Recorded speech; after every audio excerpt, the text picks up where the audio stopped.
Act 3, Scene 1. Florence, the Duke's castle. Enter the Duke of Florence with 2 French lords. So that from point to point now have you heard the fundamental reasons of this war, whose great decision hath much blood let forth, and more thirsts after. Holy seems the quarrel upon your grace's part, black and fearful on the opposer. Therefore we marvel much our cousin France would in so just a business shut his bosom against our borrowing prayers. Good my lord, the reasons of our state I cannot yield, but like a common and an outward man that the great figure of a council frames, by self-unable motion, therefore dare not say what I think of it, since I have found myself in my uncertain grounds to fail as often as I have guessed. Be it his pleasure. But I am sure the younger of our nation that surfeit on their ease will day by day come here for physic. Welcome they shall be, and all the honors that can fly from us shall on them settle. You know your places well. When better fall for your avails, they fell. Tomorrow to the field.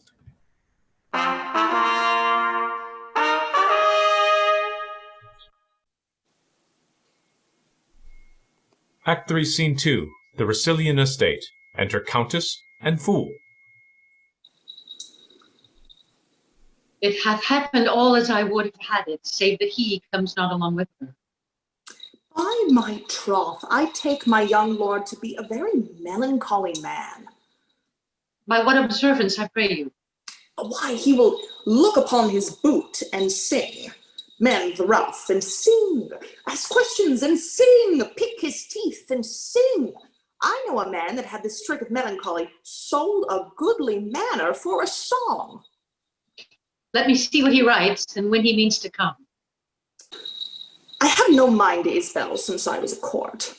Our old lings and our Isbels of the country are nothing like your old ling and your Isbels of the court. The brains of my Cupid's knocked out, and I begin to love as an old man loves money, with no stomach. What have we here? Even that you have there. I have sent you a daughter-in-law. She hath recovered the king and undone me. I have wedded her, not wedded her, and sworn to make the knot eternal. You shall hear I am run away. Know it before the report come. If there be breadth enough in the world, I will hold a long distance. My duty to you, your unfortunate son, Bertram. This is not well, rash and unbridled boy, to fly the favors of so good a king, to pluck his indignation on thy head by the misprizing of a maid too virtuous for the contempt of empire. Oh, madam, yonder is heavy news within, between 2 soldiers and my young lady. What is the matter? And there is some comfort in the news, some comfort. Your son will not be killed so soon as I thought he would. Why should he be killed? So say I, madam, if he run away, as I hear he does, the danger is in standing to it. That's the loss of men, though it be to the getting of children. Here they come, will tell you more. For my part, I only hear your son was run away. God save you, madam. Madam, my lord is gone, forever gone. Do not say so. Think upon patience. Pray you, gentlemen, I have felt so many quirks and joy of grief that the first face of neither on the start can woman me unto it. Where is my son, I pray you? Madam, he's gone to serve the Duke of Florence. We met him thitherward, for thence we came. And after some dispatch in hand at court, thither we bend again. Look on this letter, madam. Here's my passport. When thou canst get the ring upon my finger, which never shall come off, and show me a child begotten of thy body that I am father to, then call me husband. But in such a then, I write a never. This is a dreadful sentence. Brought you this letter, gentlemen? Aye, madam, and for the content's sake are sorry for our pains. I prithee, lady, have a better cheer. If thou engrossest, all the griefs are thine. Thou robb'st me of a moiety. He was my son, but I do wash his name out of my blood, and thou art all my child. Toward Florence is he? Aye, madam. And to be a soldier? Such is his noble purpose, and believe it, the Duke will lay upon him all the honor that good convenience claims. Return you thither? Aye, madam, with the swiftest wing of speed. Till I have no wife, I have nothing in France. 'Tis bitter. Find you that there? Aye, madam. 'Tis but the boldness of his hand, haply, which his heart was not consenting to. Nothing in France until he have no wife. Well, there's nothing here that is too good for him, but only she, and she deserves a lord that 20 such rude boys might tend upon and call her hourly mistress. Who was with him? A servant only, and a gentleman, which I have sometime known. Parolles, was it not? Aye, my good lady, he. A very tainted fellow and full of wickedness. My son corrupts a well-derived nature with his inducement. Indeed, good lady, the fellow has a deal of that too much, which holds him much to have. You're welcome, gentlemen. I will entreat you, when you see my son, to tell him that his sword can never win the honor that he loses. More I'll entreat you written to bear along. We serve you, madam, in that and all your worthiest affairs. Not so, but as we change our courtesies. Will you draw near?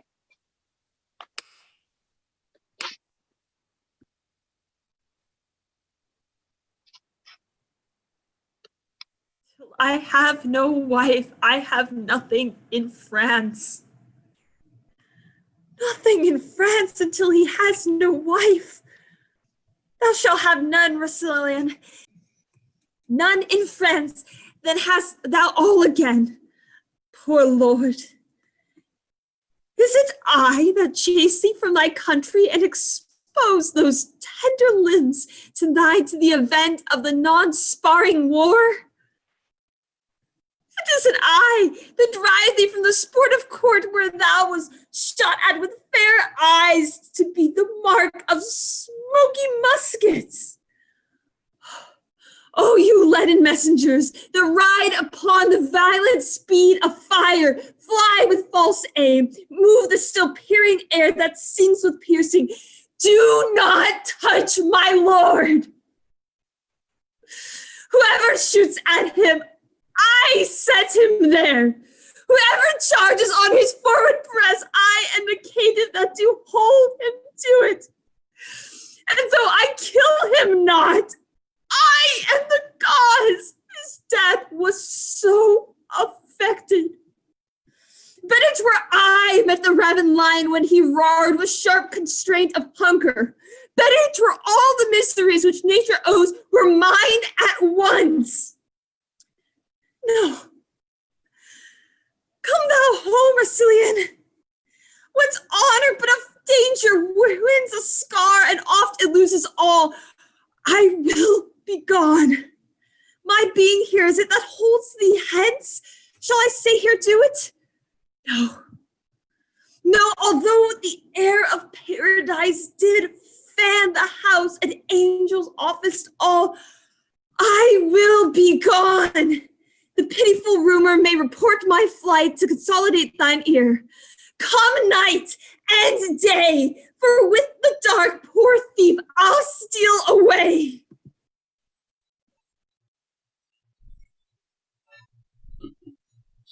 Act 3, Scene 3. The Duke's Castle in Florence. Enter the Duke of Florence, Count Bertram, and Parolles. The general of our horse thou art, and we, great in our hope, lay our best love and credence upon thy promising fortune. Sir, it is a charge too heavy for my strength, but yet we'll strive to bear it for your worthy sake, to the extreme edge of hazard. Then go forth, and fortune play upon thy prosperous helm as thy auspicious mistress. This very day, great Mars, I put myself into thy file. Make me but like my thoughts, and I shall prove a lover of the drum, hater of love.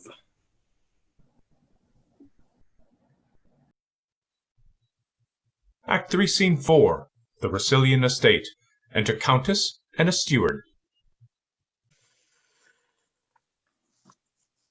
Alas, would you take the letter of her? Might you not know she would do as she has done by sending me a letter? Read it again. I am St. Jaques pilgrim thither gone. Ambitious love hath so in me offended, that barefoot plod I the cold ground upon, with sainted vows my faults to have amended. Right, that from the bloody course of war, my dearest master, your dear son, may hie. Bless him at home in peace, whilst I from far his name with zealous fervor sanctify. His taken labors bid him me forgive. I, his despiteful Juno, sent him forth from courtly friends with camping foes to live, where death and danger dogs the heels of worth. He is too good and fair for death and me, whom I myself embrace to set him free. Oh, what sharp stings are in her mildest words. Rinaldo, you did never lack advice so much as letting her pass so. Had I spoken with her, I would have well diverted her intents, which thus she hath prevented. Pardon me, madam. If I had given you this at overnight, she might have been ordained. And yet she writes, pursuit would be but vain. What angel shall bless this unworthy husband? He cannot thrive unless her prayers, whom heaven delights to hear and loves to grant, reprieve him from the wrath of greatest justice. Write, Rinaldo, to this unworthy husband of his wife. Let every word weigh heavy of her worth that he does weigh too light. My greatest grief, though little do he feel it, set down sharply. Dispatch the most convenient messenger. When haply he shall hear that she is gone, he will return. And hope I may that she, hearing so much, will speed her foot again, led hither by pure love. Which of them both is dearest to me, I have no skill in sense to make distinction. Provide this messenger. My heart is heavy, and my age is weak. Grief would have tears, and sorrow bids me speak.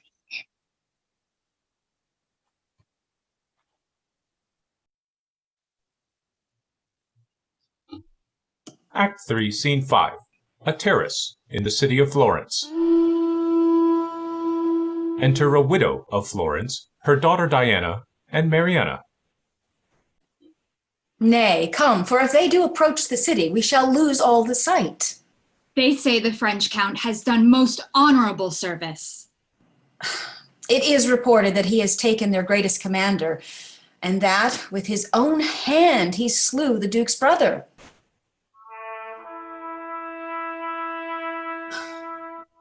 We have lost our labor. They are gone a contrary way. Hark, you may know by their trumpets. Come, let's return again and suffice ourselves with the report of it. Well, Diana, take heed of this French earl. The honor of a maid is her name, and no legacy is so rich as honesty. I have told my neighbor how you have been solicited by a gentleman, his companion. I know that knave. Hang him, one Parolles. A filthy officer he is in those suggestions for the young earl. Beware of them, Diana. Their promises, enticements, oaths, tokens, and all these engines of lust are not the things they go under.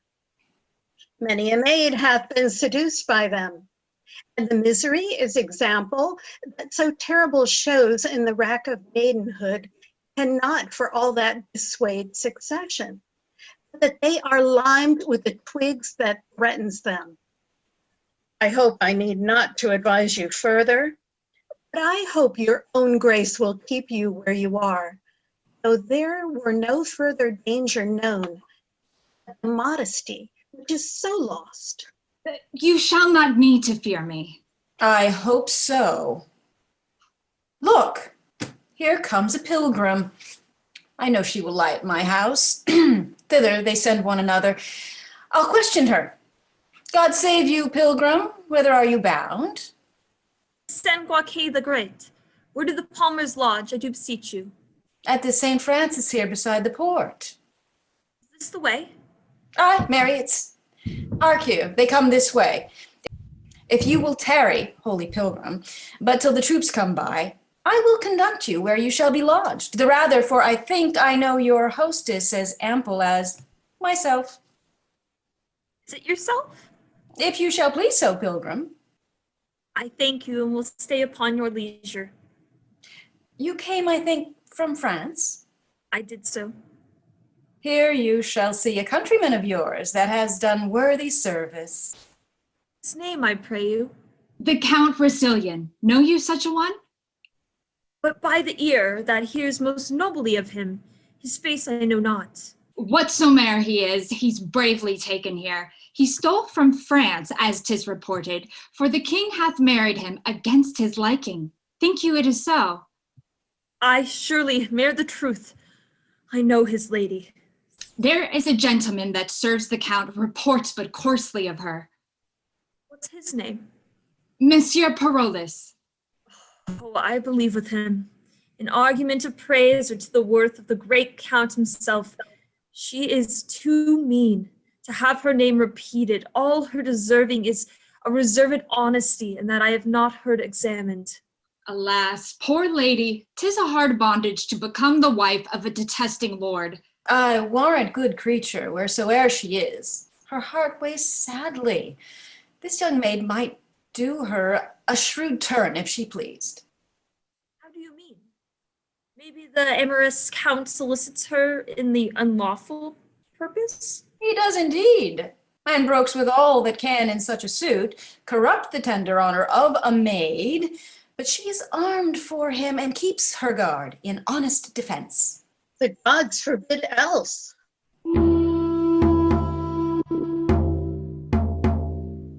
So now they come. That is Antonio, the Duke's eldest son, that Aeschylus. Frenchman. He, that with the plume, 'tis a most gallant fellow. I would he loved his wife. If he were honester, he were much goodlier. He's not a handsome gentleman. I like him well. 'Tis pity he is not honest. Yon's that same knave that leads him to these places. Were I his lady, I would poison that vile rascal. Which is he? That jackanapes with scarves. Why is he melancholy? Perchance he's hurt in the battle. Who's our drum? Well. Is shrewdly vexed at something. Look, he has spied us. Marry, hang you. And your courtesy for a ring carrier. The troop is past. Come, pilgrim, I will bring you where you shall host. Of enjoined penitents, there's 4 or 5 to St. Jacques bound, already at my house. Humbly thank you. Please, to this matron and this gentle maid, to eat with us tonight, the charge and thanking shall be for me. And to requite you further, I will bestow some precepts of this virgin worthy the note. We'll take your offer kindly.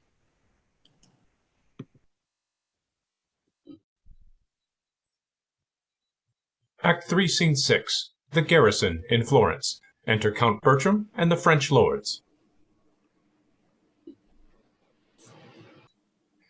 Nay, my good lord, put him to it. Let him have his way.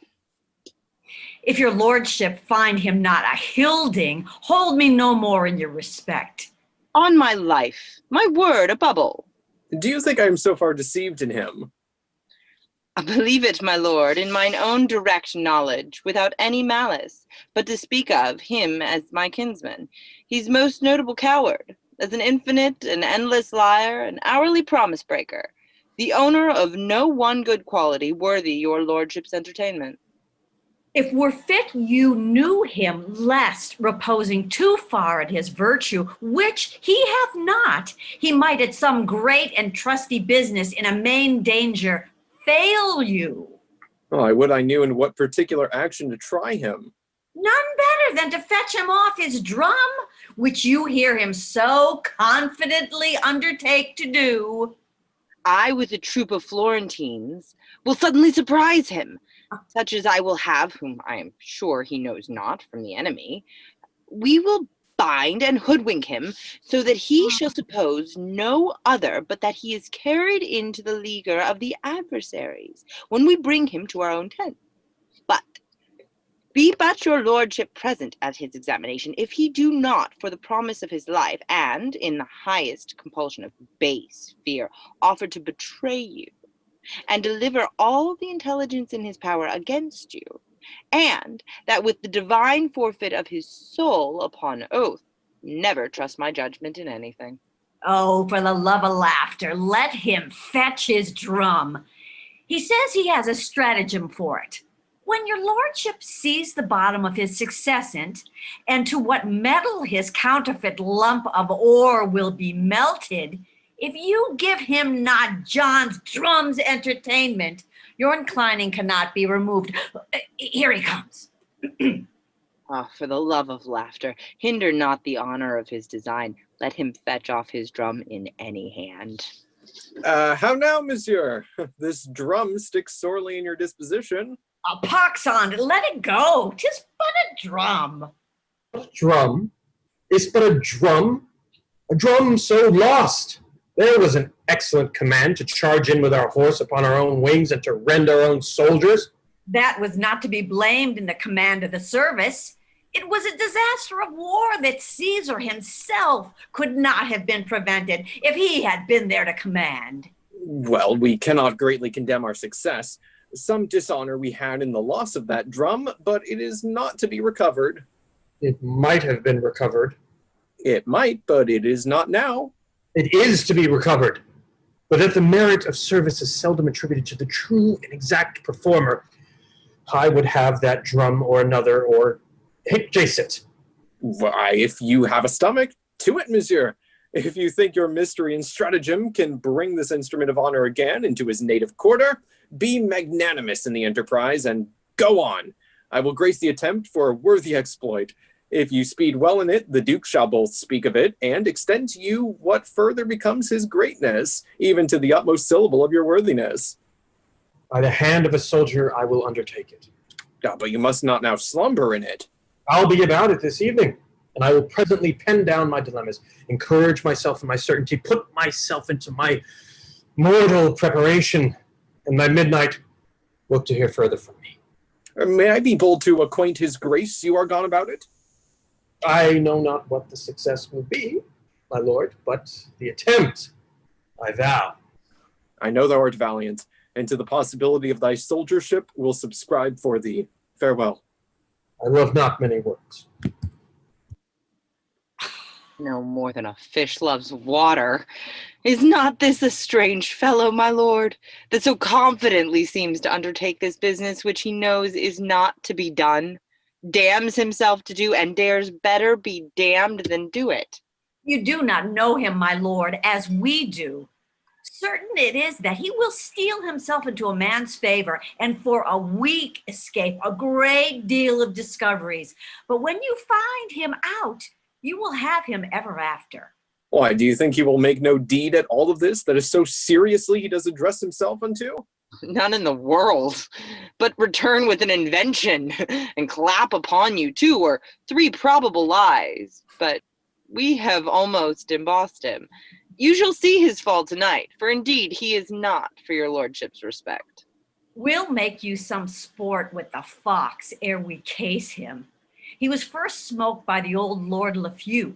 When his disguise and he is parted, tell me what a sprat you shall find him, which you shall see this very night. I must go look my twigs. He shall be caught. And your brother, he shall go along with me. As it please your lordship, I'll leave you. Now will I lead you to the house and show you the lass I spoke of. But you say she's honest. That's all the fault. I spoke with her but once and found her wondrous cold. But I sent to her, by the same coxcomb that we have of the wind, tokens and letters, which she did resend, and this is all I have done. She's a fair creature. Will you go see her? With all my heart, my lord.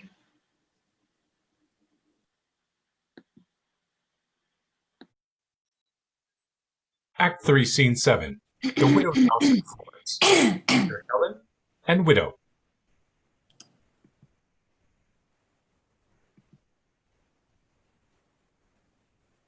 If you misdoubt me that I am not she, I know not how I shall assure you further.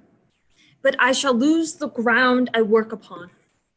Though my estate be fallen, I was well born, nothing acquainted with these businesses, and would not put my reputation now in any staining act.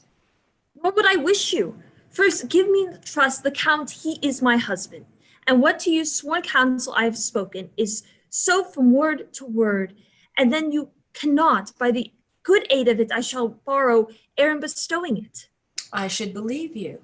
For you have showed me that which well approves you're in great fortune. Take this purse of gold, and let me buy your friendly help thus far, which I will overpay and pay again when I have found it. The Count, he woos your daughter, lays down his wanton siege before her beauty, resolved to carry her. Let her in fine consent, as will direct her how 'tis best to bear it. Now his important blood will not deny what she'll demand. A ring the county wears that downward has succeeded in his house from son to son, some 4 or 5 descents, since the first father who wore it. This ring he holds in most rich choice. Yet in his idle fire to buy his will, it won't seem too dear, however repent it after. Now I see the bottom of your purpose. You see it lawful then. It is no more, but that your daughter, ere she seems as one, desires his ring, appoints him an encounter, in fine, delivers me to fill the time, herself most chastely absent. After, to marry her, I'll add 3,000 crowns to what is past already. I have yielded. Instruct my daughter how she shall persever. That time and place with this deceit, so lawful, may prove coherent. Every night he comes with musics of all sorts and songs composed to her unworthiness. Nothing steads us to chide him from our eaves, for he persists as if his life lay on it. Why then tonight, let us essay our plot, which, if it speed, is wicked meaning in a lawful deed, and lawful meaning in a lawful act. We're both not sin and yet a sinful fact. But let's about it.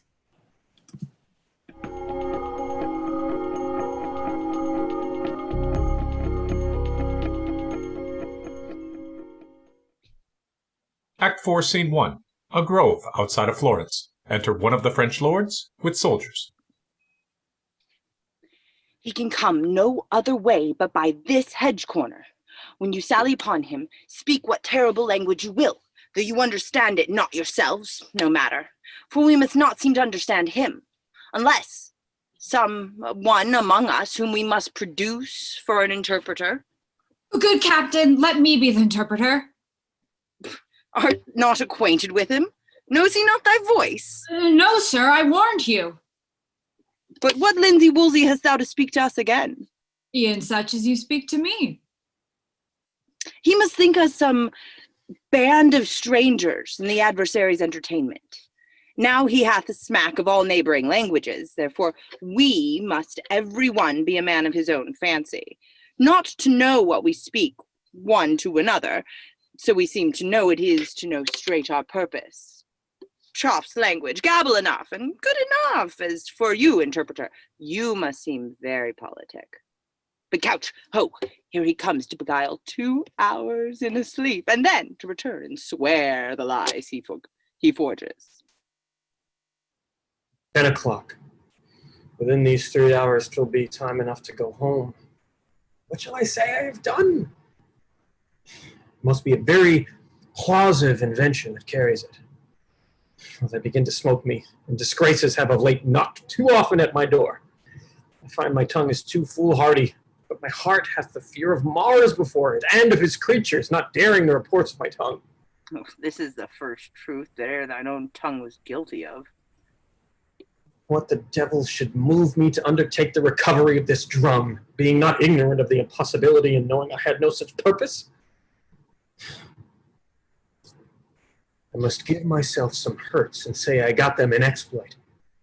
Yet slight ones will not carry it. They will say, came you off with so little? And the great ones I dare not give. Wherefore? What's the instance? Tongue, I must put you into a butter woman's mouth and buy myself another of Bajazet's mules if you prattle me into these perils. Is it possible he should know what he is and be what that he is? I would the cutting of my garments would serve the turn, or the breaking of my Spanish sword, We cannot afford you so.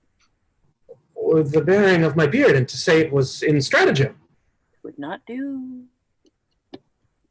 or to drown my clothes and say I was stripped. Hardly serve. Though I swore I leapt from the window of the citadel.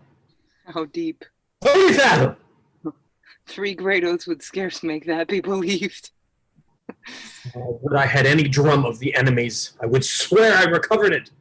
You shall hear one anon. A drum now of the enemies. Locomotivius! Cargo! Oh, ransom, do not hide mine eyes. Cargo! Pindanda por cargo!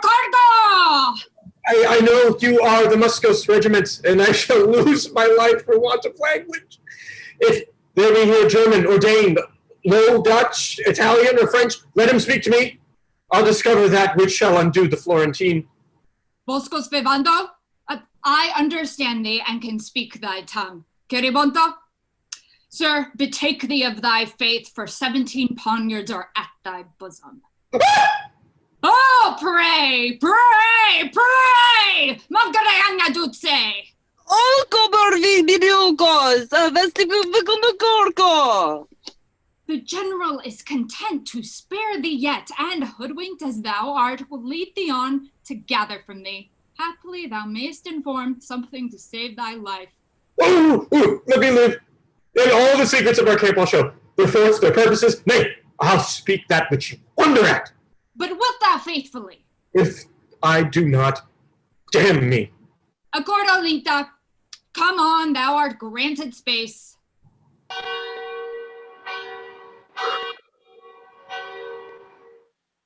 Go. Tell Count Russillian and my brother we've caught the woodcock and we'll keep him muffled till we hear what from them. Captain, I will. He will betray us all unto ourselves. Inform him on that. So I will, sir. Till then, I'll keep him in dark and safely locked.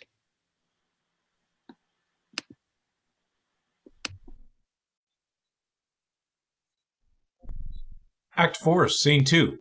A courtyard in Florence. Enter Count Bertram and the maid, Diana. They told me that your name was Fontabelle. No, my good lord, Diana. Oh, titled goddess, and worth it with addition. But fair soul, in your fine frame, hath love no quality? If the quick fire of youth light not your mind, you are no maiden, but a monument.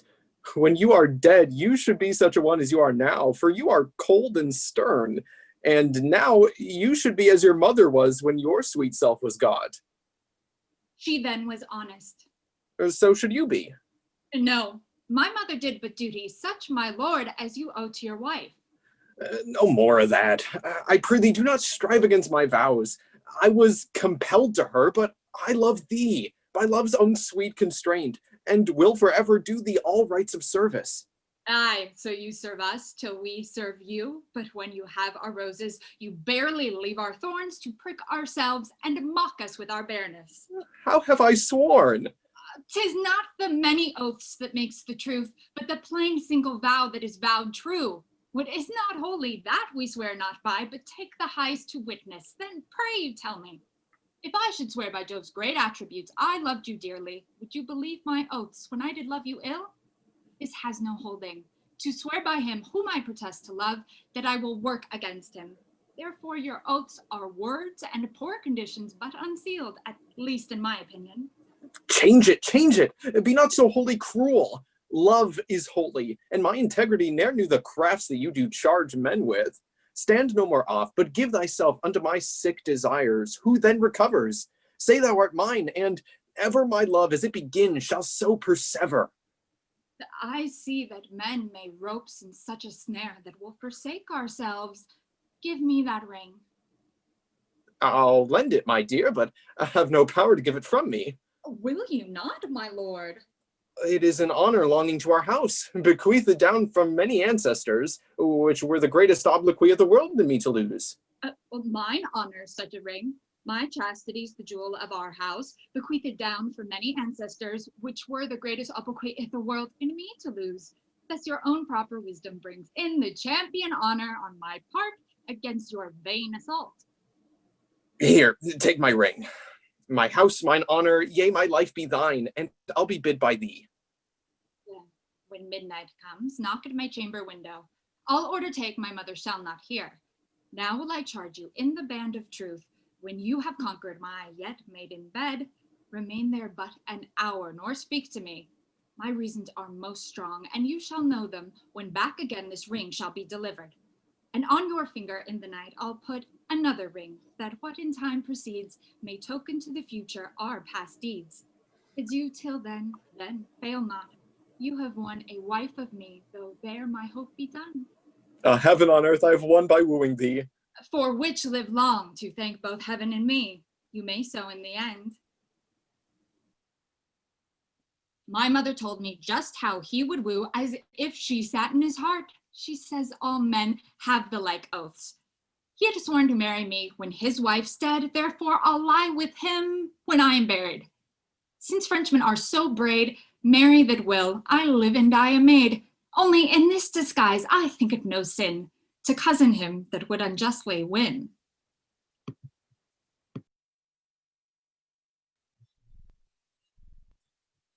Act 4, Scene 3. A camp outside of Florence. Enter the two French lords. You have not given him his mother's letter? I have delivered it an hour since. There's something in it that stings his nature, for on the reading it, he changed almost into another man. He has much worthy blame laid upon him for shaking off so good a wife and so sweet a lady. Especially he hath incurred the everlasting displeasure of the king, who had even tuned his bounty to sing happiness to him. I will tell you a thing, but you shall let it dwell darkly with you. When you have spoken it, 'tis dead, and I am the grave of it. He hath perverted a young gentlewoman here in Florence of a most chaste renown, and this night he fleshes his will in the spoil of her honor. He hath given her his monumental ring and thinks himself in the unchaste composition. Now God delay our rebellion. As we are ourselves, what things are we? Merely our own traitors. And in the common course of all treasons, we still see them reveal themselves till they attain to their abhorred ends. So he that in his action contrives against his own nobility, in his proper stream o'erflows himself. It is not meant damnable in us to be trumpeters of our unlawful intents. Shall we not then have his company tonight? Not till after midnight, for he is dieted to his hour. That approaches apace. I would gladly have him see his company anatomized, that he might take a measure of his own judgments, wherein so curiously he had set this counterfeit. We will not meddle with him till he come, for his presence must be the whip of the other. In the meantime, what hear you of these wars? I hear you there is an overture of peace. Nay, I assure you, a peace concluded. What will Count Rossillon do then? Will he travel higher or return again into France? I perceive by this demand you are not altogether of his counsel. Let it be forbid, sir. So should I be a great deal of this act. Sir, his wife, some 2 months since, fled from his house. Her pretense is a pilgrimage to St. Jacques in La Grande, which holy undertaking with most austere sanctimony she accomplished. And there residing, the tenderness of her nature became as a prey to her grief. In fine, made a groan of her last breath, and now she sings in heaven. How is this justified? The stronger part of it by her own letters, which makes her story true even to the point of her death. Her death itself, which could not be her office to say is come, was faithfully confirmed by the rector of the place. Hath the count all this intelligence? Aye, and the particular confirmations point from point to the full arming of the verity. I am heartily sorry that he'll be glad of this. How mightily sometimes we make us comforts of our losses. And how mightily some other times we drown our gain in tears. The great dignity that his valor hath here acquitted for him shall be at home be encountered with a shame as ample. The web of our life is of a mingled yarn, good and ill together. Our virtues would be proud if our faults whipped them not, and our crimes would despair if they were not cherished by our virtues. How now? Where's your master? He met the Duke in the street, sir, of whom he hath taken a solemn leave. His lordship will next morning for France. The Duke hath offered him letters of commendations to the king. They shall be no more than needful there, if they were more than they can commend. They cannot be too sweet for the king's tartness.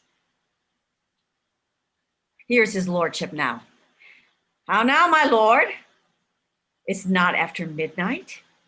I have tonight dispatched 16 businesses a month's length apiece.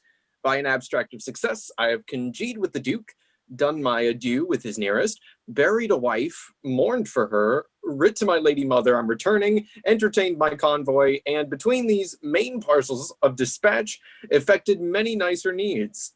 The last was the greatest, but I have not ended yet. If the business be of any difficulty, and this morning your departure hence, it requires haste of your lordship. Well, I mean, the business is not ended, as fearing to hear of it afterward. Oh, but shall we have this dialogue between the fool and the soldier?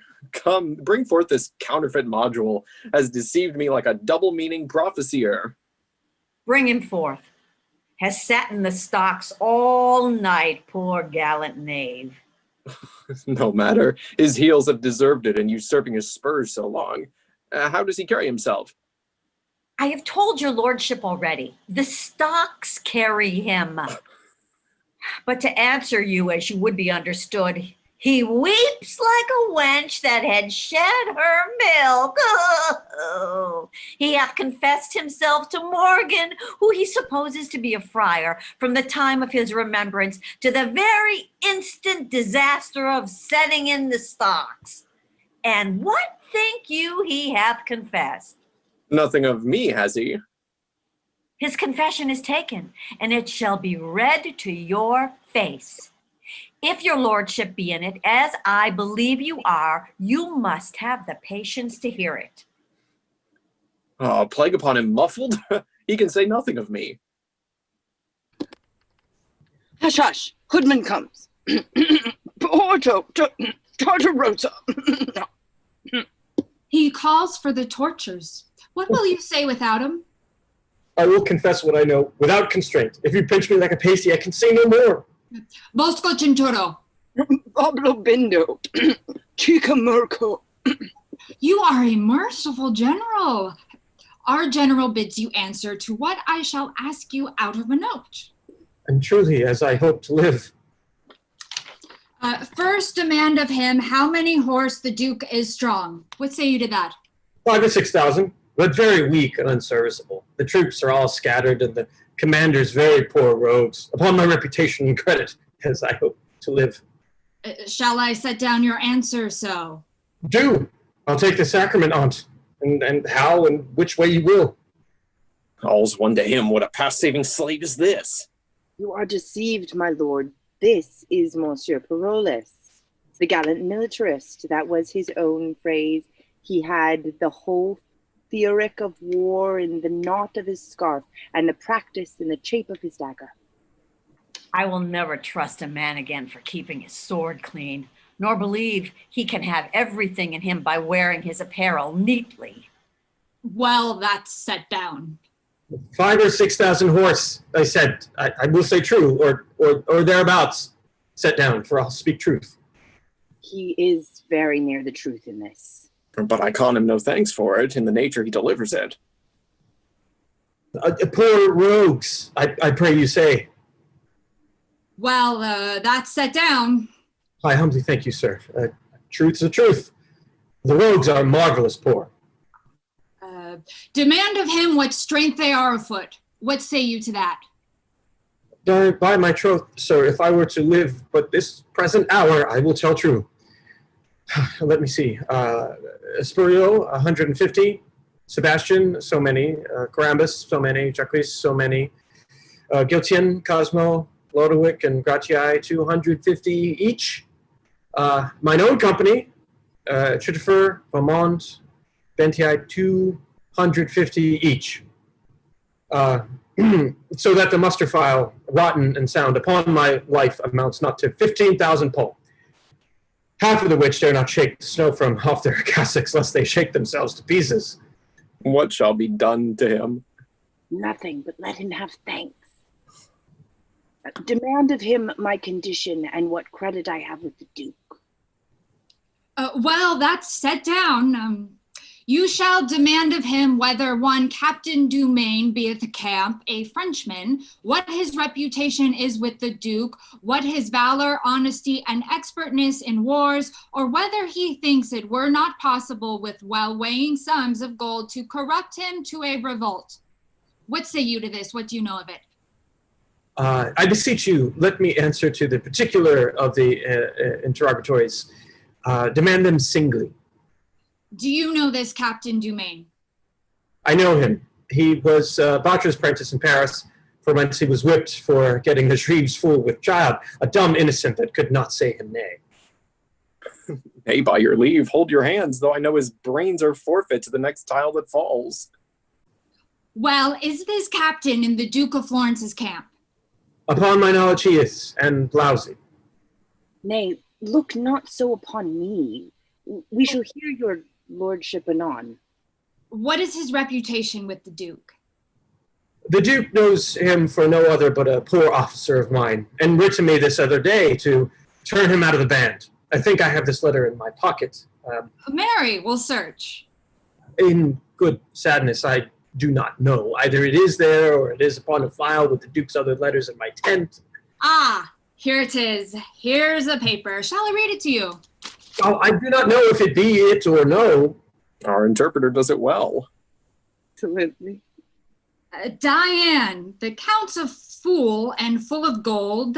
That is not the Duke's letter, sir. That is an advertisement to a proper maid in Florence, one Diana, to take heed of the allurement of one Count Brasilian, a foolish idle boy, but for all that very ruddish. I pray you, sir, put it up again. Nay, I'll read it first, by your favor. My meaning in't, I protest, was very honest in the behalf of the maid, for I knew the young Count to be a dangerous and lascivious boy, who is a whale to virginity and devours up all the fry it finds. Damnable both sides rogue! When he swears oaths, bid him drop gold and take it. After he scores, he never pays the score. Half one is match well made, match and well make it. He ne'er pays after debts, take it before. And say a soldier, Diane, told thee this, men are to mell with, boys are not to kiss. For count of this, the Count's a fool, I know it, who pays before, but not when he does owe it. Thine, as he vowed to thee in thine ear, Perillus. He shall be whipped through the army with this rhyme in his forehead. This is your devoted friend, sir, the manifold linguist and the omnipotent soldier. I could endure anything before but a cat, and now he's a cat to me. I perceive, sir, by our general's looks, we shall be fain to hang you. My life, sir, in any case, not that I am afraid to die, but that my offenses being many, I would repent out the remainder of my nature. Let me live, sir, in a dungeon, in the stocks, or anywhere, so I may live. We'll see what may be done, so you confess freely. Therefore, once more to this Captain Dumaine. You have answered to his reputation with the Duke and to his valor. What is his honesty? He will steal, sir, an egg out of a cloister. For rapes and ravishments, he parallels Nessus. He professes not keeping of oaths. In breaking them, he's stronger than Hercules. He will lie, sir, with such volubility that you would think truth were a fool. Drunkenness is his best virtue, for he will be swine drunk, and in his sleep he does little harm, save to his bedclothes about him. But they know his conditions and lay him in straw. I have but little more to say, sir, of his honesty. He has everything that an honest man should not have. What an honest man should have, he has nothing. I begin to love him for this. For this description of thine honesty, a pox upon him. For me, he's more and more a cat. What say you to his expertness in war? Faith, sir, he has led the drum before the English tragedians. To lie him I will not, and more of his soldiership I know not, except that in country he had the honor to be the officer at a place there called Mile End, to instruct for the doubling of files. I would do the man what honor I can, but of this I am not certain. He hath out-villainied villainy, so far that the rarity redeems him. A pox on him. He's a cat still. His qualities being at this poor price, I need not to ask you if gold will corrupt him to revolt.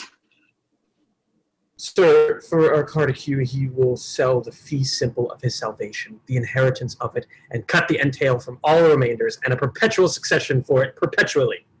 What's his brother, the other Captain Dumaine? Why does he ask him of me? What's he?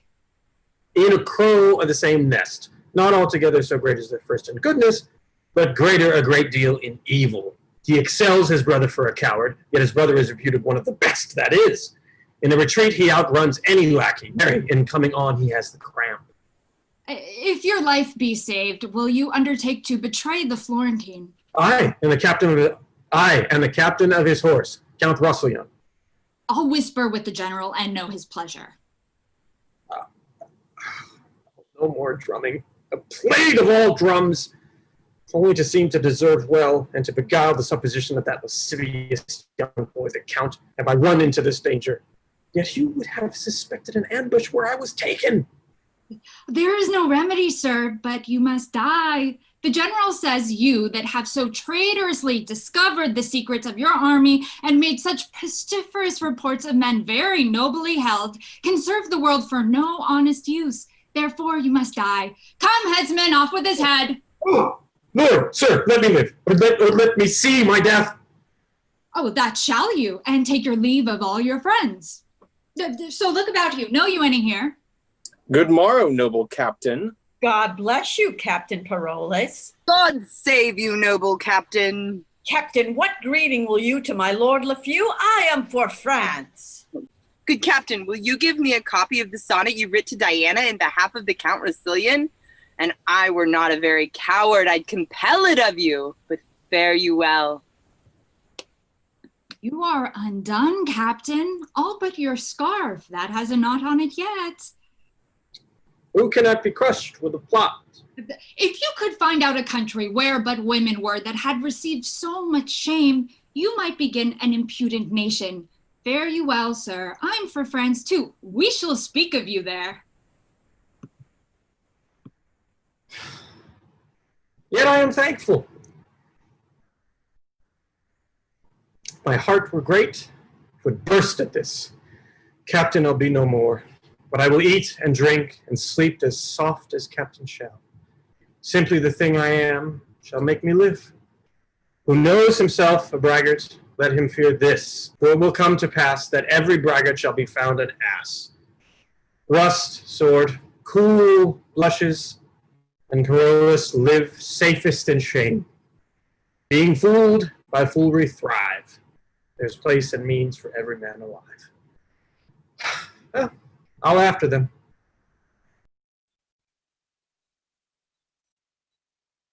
Act 4, Scene 4. The widow's house in Florence. Enter Helen, widow, and Diana.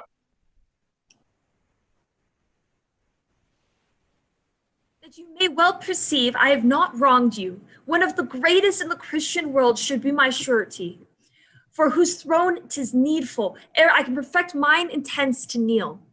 Time was I did him a desired office, dear almost as his life, which gratitude through flinty Tartar's bosom would peep forth and answer thanks. I duly am informed his grace is at Marseilles, to which place we have convenient convoy. You must know I am supposed dead. The army breaking, my husband hies him home, where heaven aiding, and by the leave of my good lord, the king will be before our welcome. Gentle madam, you never had a servant to whose trust your business was more welcome. Nor you, mistress, ever a friend whose thoughts more truly labor to recompense your love. Doubt not but heaven hath brought me to your daughter's dower, as it hath fated her to be my motive and helper to a husband. But oh, strange men that can such sweet use make of what they hate, when saucy trusting of the cousined thoughts defiles a pitchy night. So lust doth play with what it loathes for that which is away. But more of this hereafter.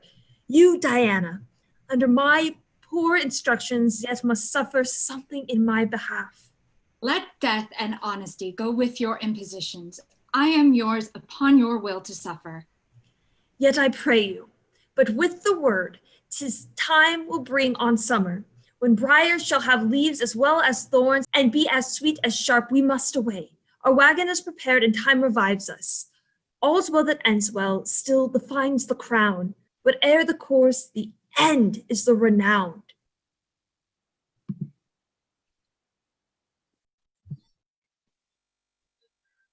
Act 4, Scene 5. The Racilian Estate. Enter Fool, Countess, and Lafeu. Oh, no. Your son was misled with a snipped taffeta fellow there, whose villainous saffron would have made all the unbaked and doughy youth of a nation in his color. Your daughter-in-law had been alive at this hour, and your son here at home, more advanced by the king than by that red-tailed humble-bee I speak of. I would I had not known him. It was the death of the most virtuous gentlewoman that ever nature had praised for creating. If she had partaken of my flesh and cost me the dearest groans of a mother, I could not have owed her a more rooted love. 'Twas a good lady, just a good lady. We may pick 1,000 salads ere we light on such another herb.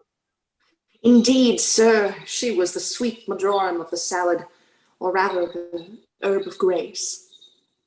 Those are not herbs, you knave. Those are nose herbs. I am no great Nebuchadnezzar, sir. I have not much skill in grass. Whether dost thou profess thyself, a knave or a fool?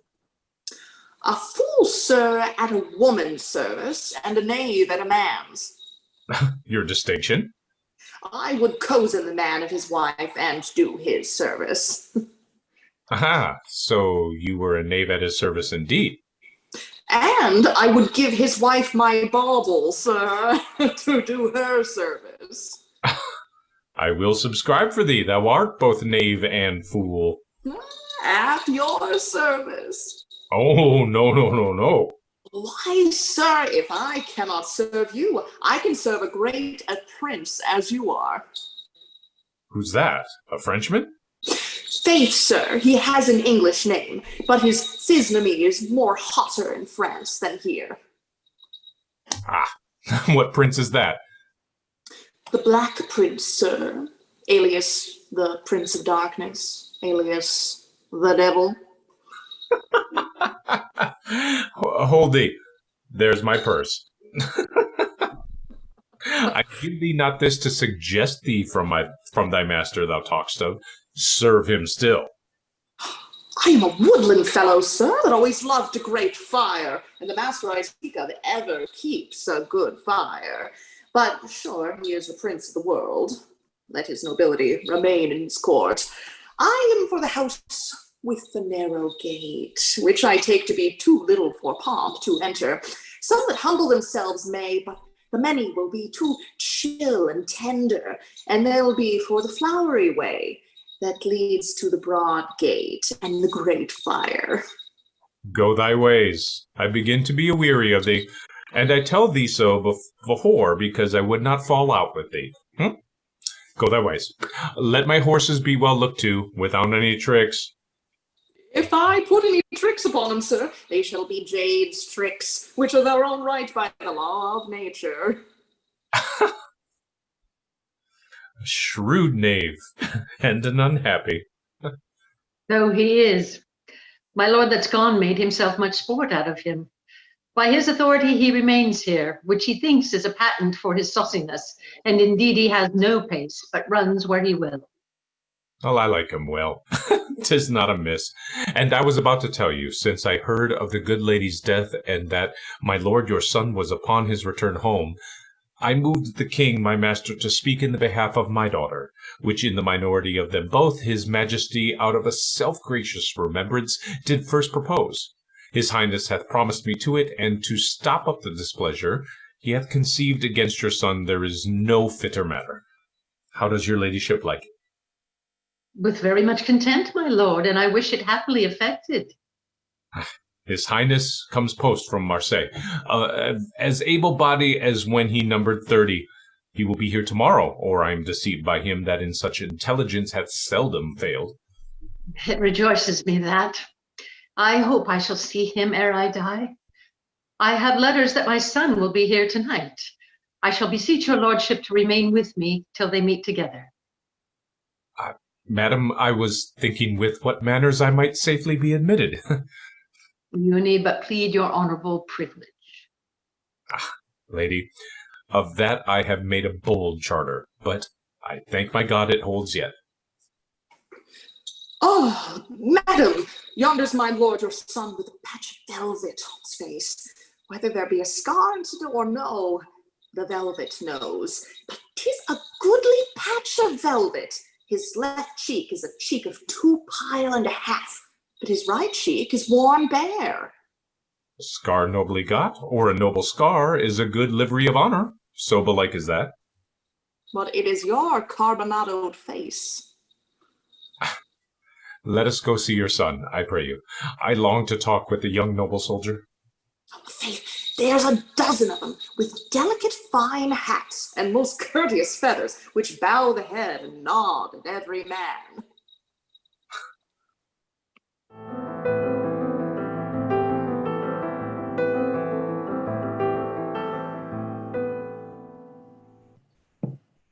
Act 5, Scene 1, outside of Marseille. Enter Helen, widow, and Diana.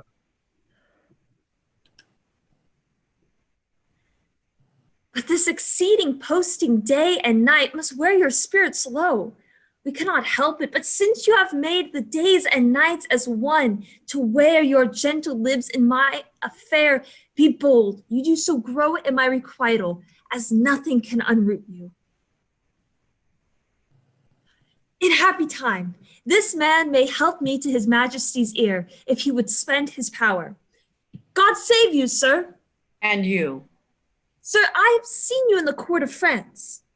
I have been sometimes there. I do presume, sir, that you have not fallen from the report that goes upon your goodness, and therefore, goaded with most sharp occasions which lay nice manners by, I put you to the use of your virtues, for the which I shall continue thankful. What's your will? That it will please you to give this poor petition to the king, and aid me with that store of power you have to come into his presence. The king's not here. Not here, sir. Not indeed. He hence removed last night, and with more haste than in his use.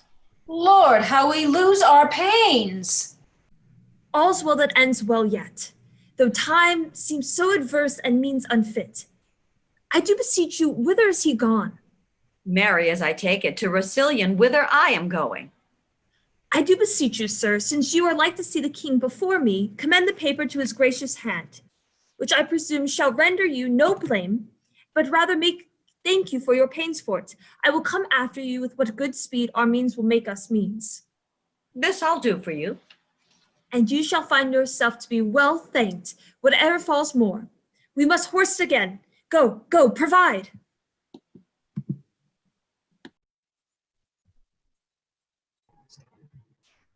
Act 5, Scene 2. A courtyard in the Racilian estate. Enter Fool and Parolles. Good Monsieur Lavach, give my lord Lefeu this letter.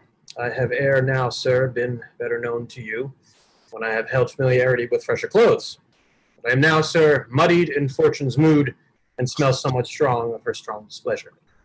Truly, fortune's displeasure is but sluttish, if it smells so strongly as thou speakst of. I will henceforth eat no fish of fortune's buttering. Prithee, allow the wind. Nay, you need not to stop your nose, sir. I spake but by a metaphor. Indeed, sir, if your metaphor stink, I will stop my nose, or against any man's metaphor. Prithee, catch me further. Pray you, sir, deliver me this paper. Prithee, stand away. A paper from fortune's close stool to give to a nobleman. Look, here he comes himself. Here is a purr of fortune, sir, or of fortune's cat, but not a musk cat that has fallen into the unclean fish pond of her displeasure, and as he says, is muddied withal. Pray you, sir, use the carp as you may, for he looks like a poor decayed, ingenious, foolish, rascally knave. I do pity his distress in my smiles of comfort, and leave him to your lordship. My lord, I am a man whom fortune hath cruelly scratched. And what would you have me do? 'Tis too late to pare her nails now.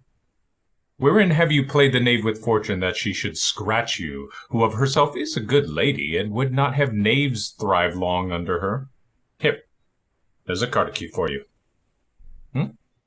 Let the justices make you and fortune friends. I am for other business. I beseech your honor to hear me one single word.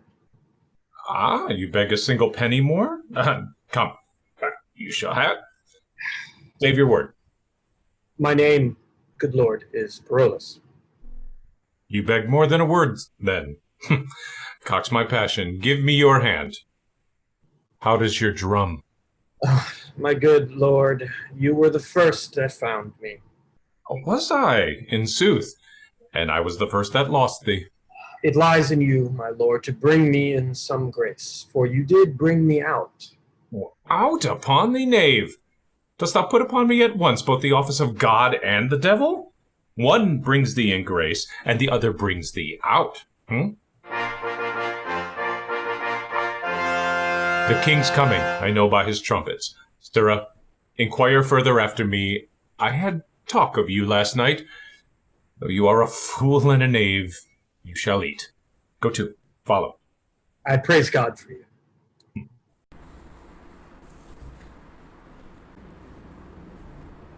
Act 5, Scene 3. A grand hall in the Racilian estate. Enter the king, countess, Lefeu, and a gentleman. We lost a jewel of her, and our esteem was made much poorer by it. But your son, as mad in folly, lacked the sense to know her estimation home. It is past, my liege, and I beseech your majesty to make it natural rebellion, done in the blade of youth, when oil and fire, too strong for reason's force, o'erbears it and burns on.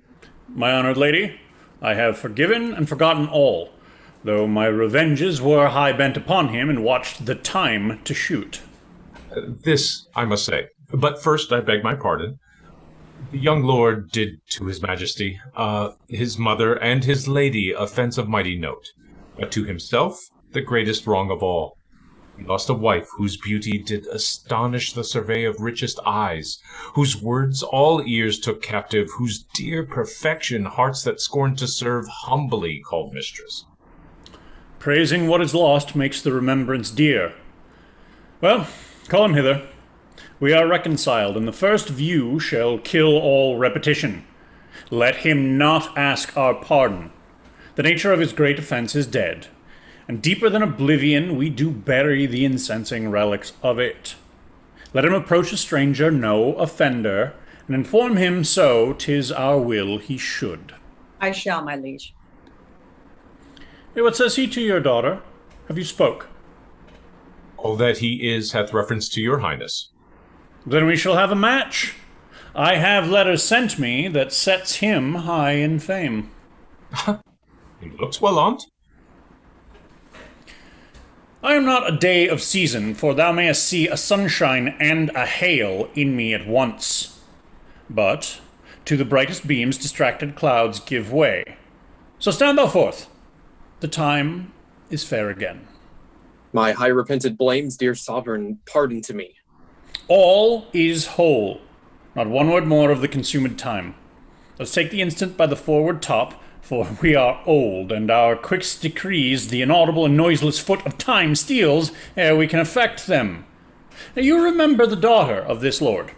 Admiringly, my liege. At first I struck my choice upon her, ere my heart durst make me too bold a herald of my tongue, where the impression of mine eye in fixing, contempt his scornful perspective did lend me, which warped the line of every other favor, scorned of fair color, or expressed it stolen, extended or contracted all proportions to a most hideous object.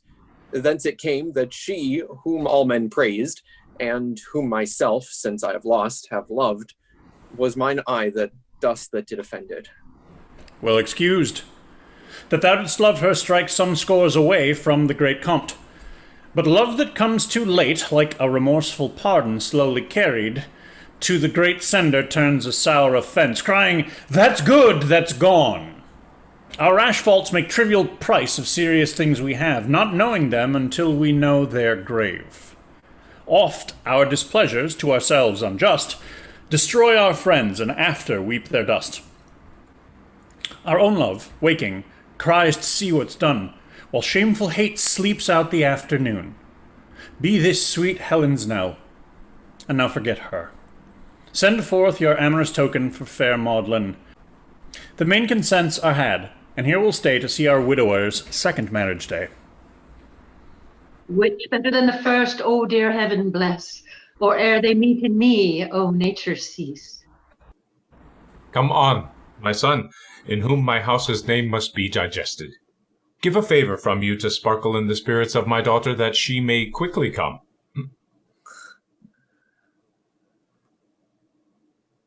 By my old beard, and every hair that's on't, Helen that's dead was a sweet creature.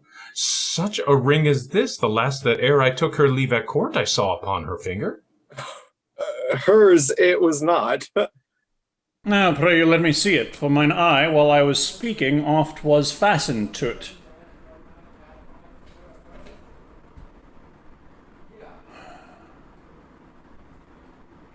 This ring was mine. And when I gave it Helen, I bade her, for fortunes ever stood necessitated to help, that by this token I would relieve her. Had you the craft to reave her of what should stead her most? My gracious sovereign, however it pleases you take it so, the ring was never hers. On my life, I have seen her wear it, and she reckoned it at her life's rate. I'm sure I saw her wear it. You are deceived, my lord. She never saw it. In Florence, it was from a casement thrown me, wrapped in a paper which contained the name of her that threw it. Noble she was, and thought I stood engaged, but when I had subscribed to mine own fortune and informed her fully I could not answer in that course of honor as she had made the overture, she ceased in heavy satisfaction and would never receive the ring again. Plutus himself, that knows the tinct and multiplying medicine, hath not in nature's mystery more science than I have in this ring. 'Twas mine, 'twas Helen's, whomever gave it you. Then, if you know that you are well acquainted with yourself, confess 'twas hers, and by what rough enforcement you got it from her. She called the saints to surety that she would never put it from her finger unless she gave it you to yourself in bed, where you have never came, or sent it us upon her great disaster. She never saw it. Thou speakest it falsely, as I love mine honor, and makest conjectural fears to come into me which I would fain shut out. If it should prove that thou art so inhuman, 'twill not prove so, and yet I know not. Thou didst hate her deadly, and she is dead, which nothing but to close her eyes myself would win me to believe more than to see this ring. Take him away. My forepast proofs, however the matter fall, shall tax my fears of little vanity, having vainly feared too little. Away with him! We'll sift this matter further. If you shall prove this ring was ever hers, you shall as easy prove that I husbanded her in bed in Florence, where yet she never was. I am wrapped in dismal thinkings. Gracious sovereign, whether I've been to blame or no, I know not. Here's a petition from a Florentine who hath for 4 or 5 removes come short to tender it herself. I undertook it, vanquished thereto by the fair grace and speech of the poor suppliant who by this I know is here attending. Her business looks in with an importing visage, and she told me in a sweet verbal brief, it did concern your highness with herself.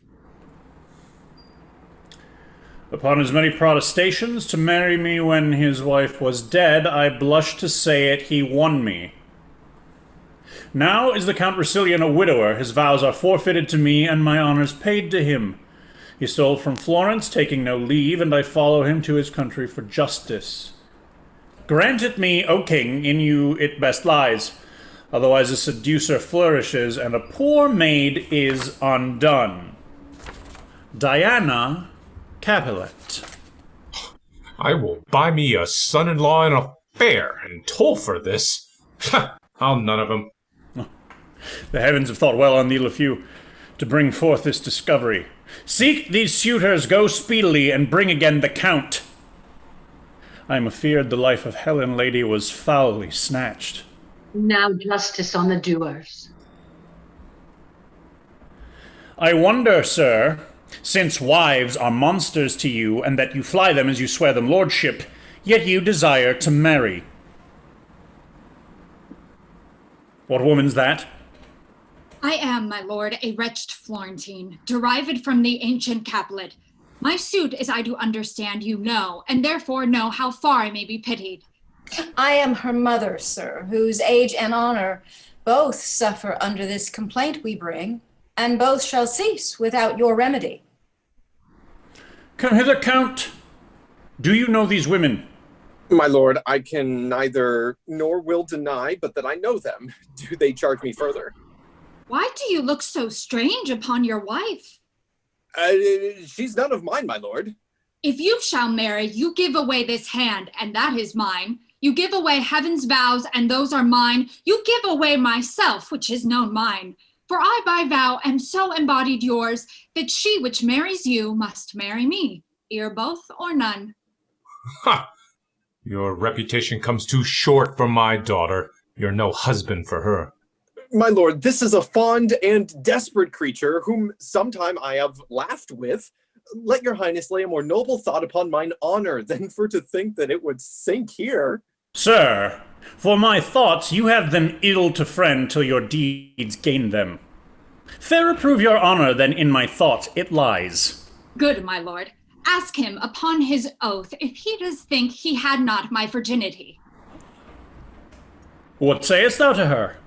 She's impudent, my lord, and was a common gamester to the camp. He does me wrong, my lord. If I were so, he might have bought me at a common price. Oh, do not believe him. Oh, behold this ring, whose high respect and rich validity did lack a parallel. Yet, for all that, he gave it to a commoner of the camp, if I be one. He blushes, and 'tis hit. Of 6 preceding ancestors that gem, conferred by testament to the sequent issue, hath it been owed and worn. This is his wife. That rings 1,000 proofs. Methought you said you saw one here in court could witness it. I did, my lord, but lo them to produce so bad an instrument. His name's Parolles. I saw the man today, if man he be. I'll find him and bring him hither. What of him? He's quoted for a most perfidious slave, with all the spots of the world taxed and debauched, whose nature sickens but to speak a truth. Am I or that or this for what he'll utter that will speak anything? She hath that ring of yours. I think she has. Certain it is I liked her, and boarded her the wanton way of youth. She knew her distance and did angle for me, madding my eagerness with her restraint, as all impediments in fancy's course are motives of more fancy, And in fine, her infinite cunning with her modern grace subdued me to her rate. She got the ring, and I had that which any inferior might have at market price bought. I must be patient. You that have turned off a first so noble wife may justly guide me. I pray you yet. Since you lack virtue, I will lose a husband. Send for your ring, I will return it home, and give me mine again. I have it not. What ring was yours, I pray you? Sir, much like the same upon your finger. Know you this ring? This ring was his of late. And this was it I gave him, being abed. The story then goes false. You threw at him out of a casement. I have spoke the truth. My lord, I do confess the ring was hers. You boggle shrewdly. Every feather starts you. Is this the man you speak of? Aye, my lord. Tell me, Sarah. But tell me true, I charge you, not fearing the displeasure of your master, which, on your just proceeding, I'll keep off. By him and by this woman here, what know you? So please, your majesty, my master hath been an honorable gentleman. Tricks he hath had in him which gentlemen have. Come to the purpose. Did he love this woman? Faith, sir, he did love her, but how? How, I pray you? He did love her, sir, as a gentleman loves a woman. How is that? He loved her, sir, and loved her not. As thou art a knave and no knave. What an equivocal companion is this? I am a poor man, and at your majesty's command. He's a good drum, my lord, but a naughty orator. Do you know he promised me marriage? Faith, I know more than I'll speak. But wilt thou not speak all thou knowest? Yes, so please your majesty. I did go between them, as I said, but more than that he loved her. For indeed he was mad for her, and talked of Satan and of limbo and of furies, and I know not what. Yet I was in that credit with them at that time, that I knew of their going to bed and of other motions, as promising her marriage, and things which would drive me ill will to speak of. Therefore I will not speak what I know. Thou hast spoken all already, unless thou canst say they are married. But thou art too fine, and thy evidence therefore stand aside. This ring, you say, was yours? Aye, my good lord. Where did you buy it, or who gave it you? It was not given me, nor I did not buy it. Who lent it you? It was not lent me neither. Where did you find it, then? I found it not. If it were yours by none of all these ways, how could you give it him? I ne'er gave it him. This woman's an easy glove, my lord. She goes off and on at pleasure. This ring was mine. I gave it his first wife. It might be yours or hers, for aught I know. Take her away. I do not like her now. To prison with her, and away with him, unless thou tellst me where thou hadst this ring, thou diest within this hour. I'll never tell you. Take her away. I'll put in bail, my liege. Oh, I think thee now some common customer. By Jove, if ever I knew man, 'twas you. Wherefore hast thou accused him all this while? Because he's guilty, and he is not guilty. He knows I am no maid, and he'll swear to it. I'll swear I am a maid, and he knows not. Great king, I am no strumpet. By my life, I am either maid or else this old man's wife. She does abuse our ears. To the prison with her. Good mother, fetch my bail. Stay, royal sir. The jeweler that owes the ring is sent for, and he shall surety me. But for this lord, who hath abused me, as he knows himself, though yet he never harmed me, here I quit him. He knows himself my bed he hath defiled, and at that time he got his wife with child. Dead though she be, she feels her young one kick. So there's my riddle, one that's dead is quick. And now behold the meaning.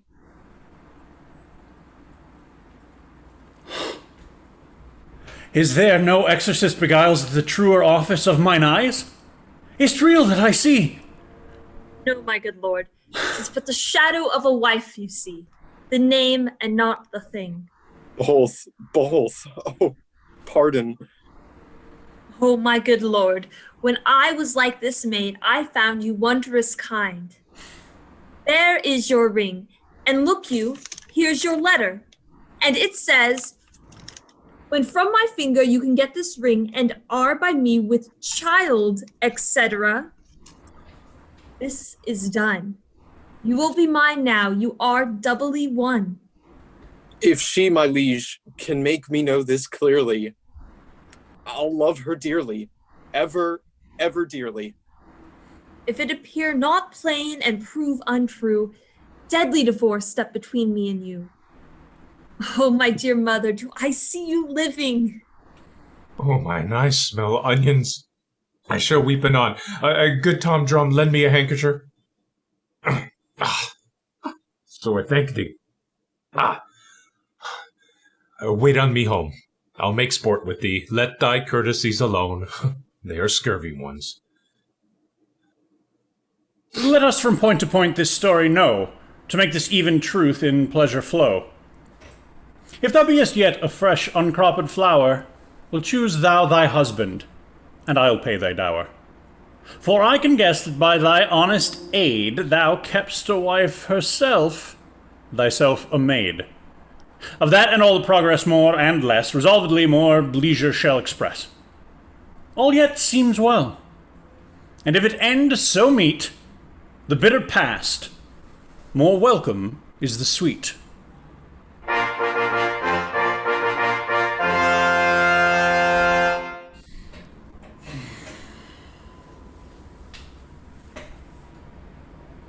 The king's a beggar. Now the play is done. All is well ended if this suit be won. That you express content, which we will pay, with strift to please you day exceeding day. Ours be your patience then, and yours our parts. Your gentle hands lend us, and take our hearts.